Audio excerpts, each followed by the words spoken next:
শহীদ আশরাফুলের জানাজা পড়লাম শহীদ মিনারে। তো জানাজা শেষে আমরা আবার শহীদের যে পরিবারের তার আব্বার সাথে, তার চাচার সাথে, তার ভাইয়ের সাথে আমরা সবার সাথে কথা বললাম। কালার এক্সপার্ট, জর্জ স্যাপ এবং মাইল্ড অন হ্যান্ডস টেকনোলজি সমৃদ্ধ অরিক্স ক্রিস্টাল ওয়াশ আপনার লন্ড্রি এক্সপার্ট। আমাদের নেতা বিএনপি চেয়ারম্যান জনাব তারেক রহমান সার্বক্ষণিক এই বিষয়ে খোঁজখবর রাখছেন এবং আমাদেরকে সেভাবেই ডিরেকশন দেওয়া আছে আমরা যেন শহীদ পরিবারের পাশে সবসময় থাকি।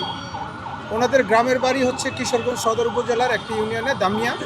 তো সেখানে স্থানীয় পর্যায়ে যারা আমাদের দলীয় নেতাকর্মী আছেন, যত রাতই হোক সেখানে যে জানাজার নামাজ অনুষ্ঠিত হবে, সেই জানাজার নামাজে আমাদের দলের সকল পর্যায়ের নেতাকর্মীকে আমরা থাকার জন্য নির্দেশনা প্রদান করব। এবং তার পিতা, শহীদের পিতা অত্যন্ত ভারাক্রান্ত মনে আমাদেরকে জানিয়েছিলেন যে আশরাফুল মারা গেছেন।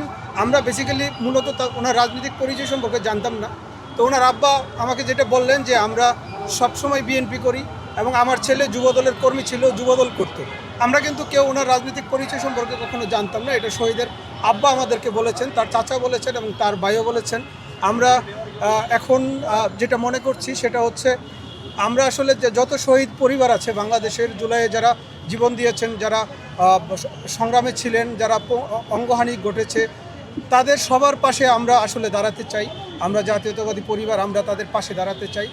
আমরা চাই যে বাংলাদেশে এখনও পর্যন্ত আহত যারা জুলাই যোদ্ধা আছে তাদের প্রপার ট্রিটমেন্ট হোক, তাদের চিকিৎসা হোক। আমরা আসলে আর কোনো জুলাই যোদ্ধার জানাজার নামাজ পড়তে চাই না। আমরা চাই সকল জুলাই যোদ্ধারা যারা আহত হয়েছেন তারা যেন সেরে ওঠেন। আপনারা দোয়া করবেন। আমরা জাতীয়তাবাদী পরিবার এবং ছাত্রদলের পক্ষ থেকে এখানে এসেছিলাম।